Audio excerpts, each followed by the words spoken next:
Pada slide pertama ini, kita masuk ke konsep ilmu kesejahteraan ekonomi atau yang bisa disebut dengan welfare economics.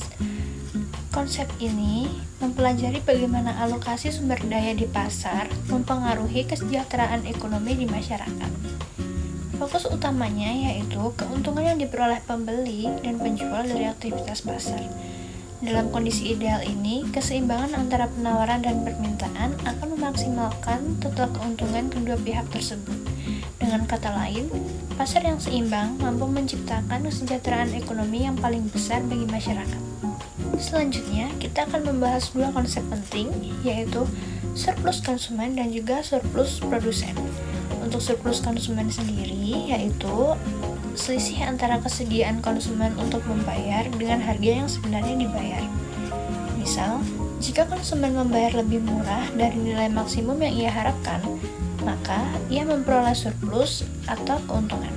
Sementara itu, surplus produsen yaitu selisih antara harga yang diterima penjual dengan biaya produksi. Surplus ini menunjukkan keuntungan yang diperoleh produsen dari aktivitas menjual di pasar.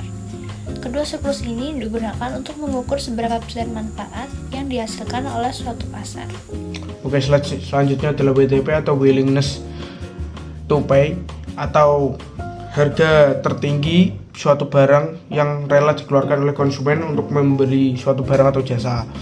Faktor yang mempengaruhi antara lain yaitu adalah lokasi, usia, pendapatan, persepsi, serta kemampuan bayar. Dan tim peneliti Harvard Business School online membagi dua faktor antara lain yaitu faktor intrinsik dan ekstrinsik. Ekstrinsik yaitu adalah seperti faktor yang mempengaruhi dari luar seperti lokasi, pendapatan, dan kondisi sosial. Dan intrinsik yaitu adalah motivasi pribadi dan persepsi. Oke, selanjutnya adalah menggunakan kurva penawaran untuk mengukur surplus produsen. Seperti halnya surplus konsumen yang berhubungan erat dengan kurva permintaan, surplus produsen juga berhubungan erat dengan kurva penawaran. Luas wilayah di bawah harga dan di atas kurva penawaran adalah surplus produsen pada sebuah pasar. Surplus produsen sendiri yaitu surplus produsen sama dengan jumlah barang yang diproduksi melebihi jumlah barang yang diminta oleh konsumen, yaitu terjadi saat harga pasar di atas titik keseimbangan atau harga terlalu tinggi, mengakibatkan barang yang berlebihan akan tetapi pembelinya sedikit dan mengakibatkan penumpukan stok. Penyebab surplus produsen dan dampak surplus produsen dan kesimpulannya. Penyebabnya antara lain yaitu faktor cuaca baik mengakibatkan hasil panen yang meningkat. Kebijakan harga pemerintah mengakibatkan harga minimum di atas harga pasar.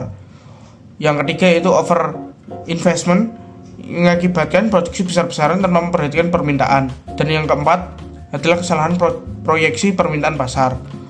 Dampak surplus produsen antara lain itu 1. Turunnya harga, 2. Penumpukan stok yang mengakibatkan biaya penyimpanan naik. Yang ketiga yaitu produksi dikurangi oleh produsen untuk menyeimbangkan pasar. Dan yang keempat yaitu terbentuknya keseimbangan baru setelah harga dan jumlah produksi menyesuaikan. Kesimpulannya yaitu surplus produsen menunjukkan ketidakseimbangan antara pasar, penawaran, permintaan, dan permintaan. Perlu penyesuaian harga dan kebijakan produksi agar keseimbangan harga pasar terjaga. Berikut adalah tabel willingness to pay dari keempat pembeli yang berbeda. Whitney memiliki willingness to pay paling tinggi, diikuti oleh Ella, Maria, dan Karen. Perbedaan willingness to pay inilah yang membentuk urutan kurva permintaan. Pembeli dengan willingness to pay lebih tinggi akan masuk lebih dulu ketika harga pasar menurun. Pada contoh ini, ketika hanya satu album dijual, album jatuh ke pembeli yang paling menghargainya, yaitu Whitney. Karena Whitney bersedia membayar hingga $1.000, tapi hanya membayar $800, maka ia memperoleh consumer surplus. Ketika dua album dijual, lebih banyak konsumen yang mendapatkan barang. Akibatnya, total consumer surplus di pasar menjadi lebih besar dibandingkan saat hanya satu album yang terjual. Berikutnya adalah kesimpulan utama. Kesimpulan utama dari willingness to pay sendiri ada 3, yaitu yang pertama, kurva permintaan mencerminkan nilai yang dirasakan pembeli atau willingness to pay. Yang kedua, consumer surplus bisa dihitung dari luas area antara kurva permintaan dan juga harga pasar. Dan yang terakhir, semakin rendah harga, maka semakin besar total consumer surplus di pasar. Pada slide ini, kita melihat hubungan antara willingness to pay, kurva permintaan, dan consumer surplus. Kurva permintaan dibentuk dari willingness to pay para pembeli, yaitu seberapa besar nilai maksimum yang bersedia mereka bayarkan. Saat harga masih tinggi, hanya sedikit pembeli yang mau membelinya. Namun ketika harga turun, semakin banyak pembeli yang masuk ke pasar sehingga jumlah yang diminta meningkat. Titik pada kurva permintaan menunjukkan willingness to pay dari pembeli marginal, yaitu pembeli terakhir yang masih bersedia untuk membeli pada harga tersebut. Oke, slide selanjutnya yaitu adalah efisiensi pasar. Surplus konsumen dan surplus produsen adalah peralatan yang dapat membantu dan menjawab sebuah pertanyaan ekonomi. Apakah alokasi sumber daya yang ditentukan oleh pasar bebas adalah yang diinginkan oleh masyarakat, atau surplus konsumen sama dengan nilai pembeli dikurangi nilai yang dibayar oleh pembeli. Surplus produsen adalah sama dengan nilai yang diterima penjual dikurangi biaya penjual dan dikurangi total surplus.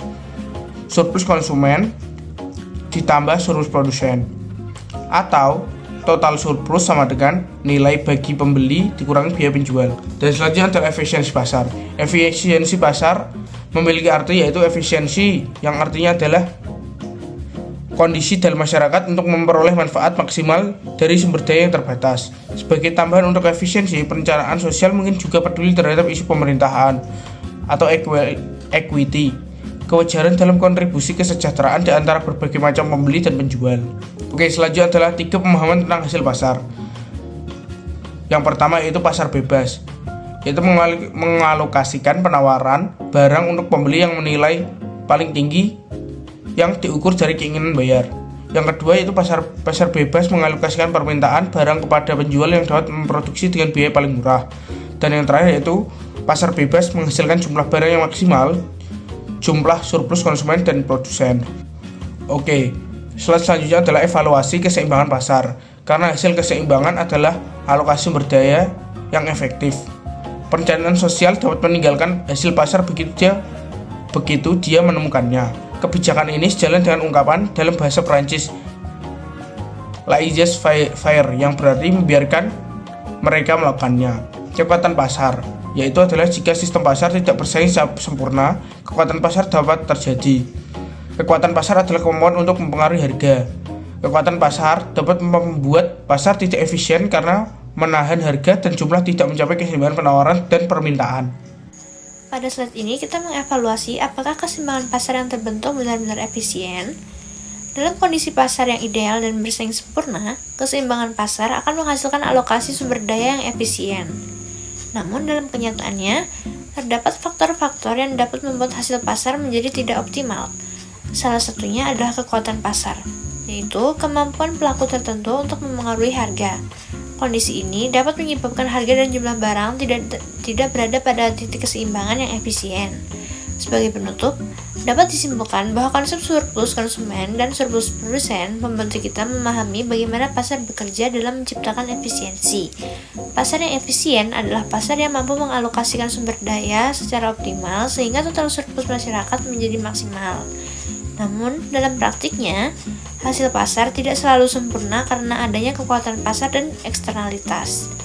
Oleh karena itu, pemahaman terhadap mekanisme pasar sangat penting sebagai dasar dalam mengevaluasi kebijakan ekonomi.